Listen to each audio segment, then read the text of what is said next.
O nome Saulo significa o grande. O nome Paulo significa o pequeno. Ao fazer esse filme, aprendi a mudar uma pequena e minúscula letra, para que possamos nos tornar grandes aos olhos de Deus.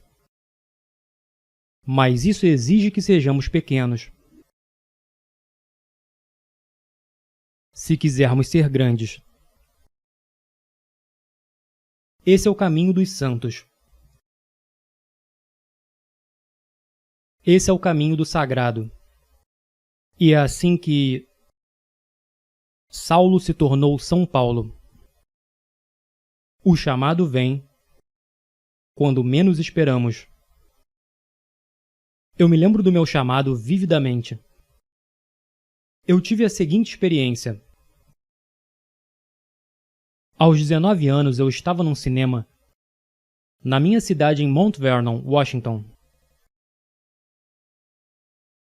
O filme acabou e lá na escuridão, com a minha única companheira, minha bola de basquete, na poltrona ao lado, eu tive uma sensação no coração. Me fez pensar que eu deveria ser um ator. Que foi para isso que Deus me criou. Que era isso que Ele queria de mim. Sim. Minha sensibilidade racional interferiu. Eu não sabia nada sobre atuar, sem agente, sem empresário. Eu não consigo decorar os textos. Ainda assim, uma inspiração veio. Eu tinha um chamado.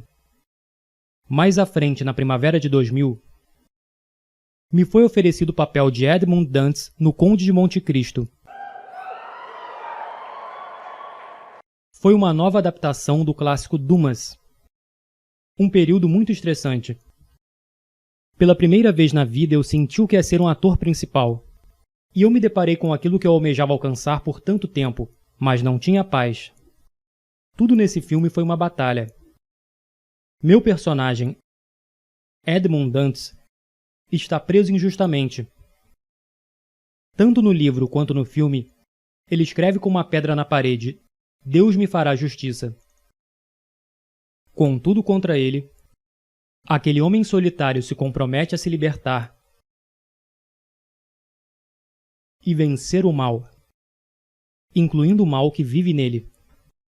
Há uma cena maravilhosa entre Edmund e outro prisioneiro, um sacerdote, interpretado pelo grande Richard Harris. Numa profunda depressão, em um momento de total desespero, quando o sacerdote está no chão à beira da morte, ele se dirige a Edmund e diz sua lição final: Não cometa um crime pelo qual você está sendo condenado. Lembre-se do que Deus diz: a vingança é minha. Eu olhei para baixo e disse: Mas eu não acredito em Deus. E ele diz para mim: Isso não importa, Edmund. Ele acredita em você. Ele acredita. Deus ama cada um de nós pessoalmente. E Ele está lá para nós. Mesmo em nossos momentos de maior desespero. Depois de gravar Monte Cristo, inexplicavelmente eu recebo uma ligação de Mel Gibson. Meu agente não ligou, meu empresário não ligou. E eu não conhecia Mel Gibson. E eu não estava tentando conseguir esse papel, porque ninguém sabia que ele tinha um projeto em andamento. Mel Gibson. Ele quer que eu faça o papel de Jesus Cristo. Ele quer o cara com as iniciais de JC, que a propósito tinha 33 anos, para interpretar Jesus Cristo.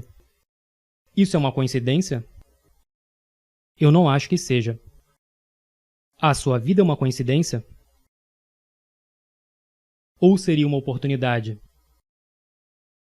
Talvez alguns de vocês estejam deprimidos agora, ou confusos, incertos sobre o futuro, feridos. Mas não é o momento de desistir, nem de se dar por vencido. Quando eu estava lá em cima na cruz do Calvário, aprendi que em seu sofrimento estava a nossa redenção. Lembre-se que o servo não é maior que o mestre. Cada um de nós deve carregar nossa própria cruz. Existe um preço pela nossa fé, pelas nossas liberdades. Eu fui literalmente açoitado, chicoteado, crucificado, atingido por um raio. Sim, cirurgia de coração aberto. É o que acontece depois de 5 meses e meio de hipotermia. Um dia, durante as filmagens, meu braço estava preso numa viga pesada. Então alguém me puxou para outra direção. Meus músculos torceram e meu ombro foi deslocado. Eu caí no chão, fui de cabeça na areia. E essa cena permaneceu no filme. Mais adiante, no filme, o próprio Jesus experimenta o deslocamento de seu ombro. Bem, agora eu sei como isso é sentido. Todos os dias eu tive que levantar essa madeira. Foi como uma penitência. Meu ombro estava rasgando, ficando em carne viva. E hora após hora, ficava cada vez mais pesado. Mas se isso tivesse sido filmado no estúdio, você nunca teria visto essa performance.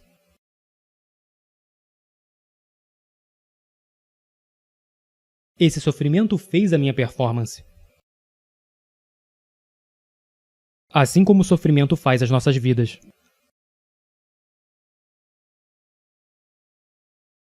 Alguns de nós nesse momento, e vocês os conhecem, se agarram a um falso cristianismo. De palavras bonitas, eu chamo isso de Jesus feliz e a glória. Pessoal, houve muita dor e sofrimento antes da ressurreição. E a sua caminhada não será diferente. Então abrace sua cruz e siga em direção ao seu objetivo. Eu quero que você entre nesse mundo pagão. Eu quero que você entre nesse mundo pagão e confesse descaradamente sua fé em público. O mundo precisa de guerreiros orgulhosos, animados por sua fé. Guerreiros como São Paulo e São Lucas, que arriscam seus nomes e suas reputações para levar sua fé, seu amor por Jesus ao mundo. Deus está chamando cada um de nós, a cada um de vocês, para fazerem grandes obras, mas quantas vezes nós não respondemos e ignoramos sua voz como se fosse um devaneio mental? É hora da nossa geração aceitar o chamado, ao chamado de Deus, que exorta todos nós a nos entregarmos inteiramente a Ele, para que sua mão gentil guie você em seu caminho. Mas primeiro você tem que assumir o compromisso, orar, jejuar e meditar nas Sagradas Escrituras, e se comprometer a levar os Santíssimos Sacramentos a sério, porque vivemos em uma cultura agora que está em declínio. As pessoas estão em perigo de sucumbir nos próprios excessos. O mundo inteiro está imerso no pecado. Mas no silêncio do nosso coração, Deus está nos chamando. Está chamando a cada um de nós para nos entregarmos inteiramente a Ele. E quantas vezes o ignoramos? Ignoramos o seu doce chamado. O grande santo de Auschwitz, São Maximiliano Kolbe, disse que a indiferença é o maior pecado do século XX. De fato, meus irmãos e irmãs, também é o maior pecado do século XXI. Temos que nos livrar dessa indiferença, dessa tolerância destrutiva para com o mal. Somente nossa fé e a sabedoria de Cristo podem nos salvar. Mas isso requer guerreiros prontos para arriscarem suas reputações, seus nomes e até suas próprias vidas, para permanecermos na verdade. Coloque-se à parte dessa geração corrompida. Seja santo Você não foi feito para se encaixar. Você nasceu para se destacar. Agora em nosso país, estamos felizes em seguir com a correnteza. Nós temos um culto à liberdade agora, em que todas as opções são iguais, não importa quais sejam as consequências. Você realmente acha que isso é liberdade? O Papa João Paulo disse: a democracia não pode ser mantida sem quaisquer obrigações específicas, sem as verdades morais sobre a pessoa humana e a sociedade. A questão fundamental colocada por uma sociedade democrática é a seguinte: como podemos viver juntos?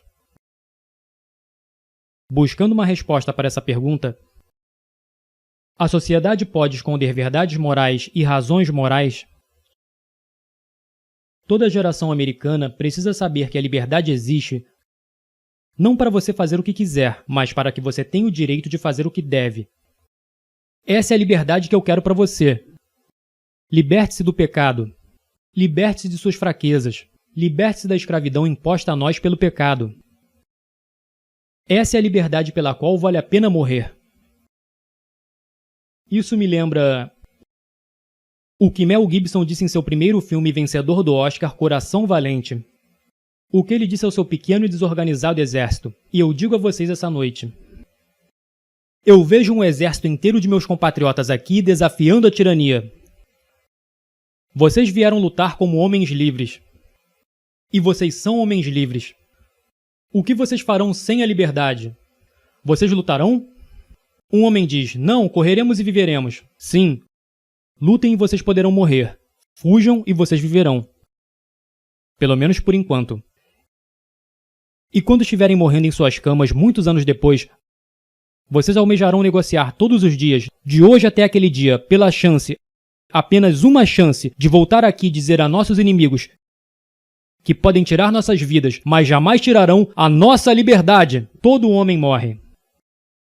Nem todo homem realmente vive. Você, todos nós devemos lutar por essa liberdade autêntica e viver, meus amigos. Por Deus devemos viver, e com o Espírito Santo como seu escudo, e Cristo como sua espada. Junte-se a São Miguel e todos os seus anjos. Envie Lúcifer e seus capangas ao inferno de onde eles pertencem.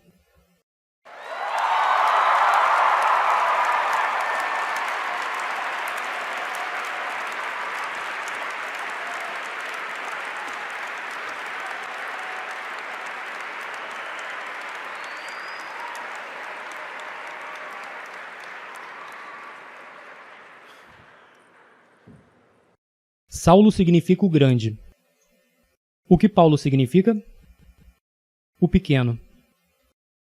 Então, se quisermos ser grandes aos olhos de Deus, o que precisamos ser? Pequenos? Quero dizer, o que precisamos ser?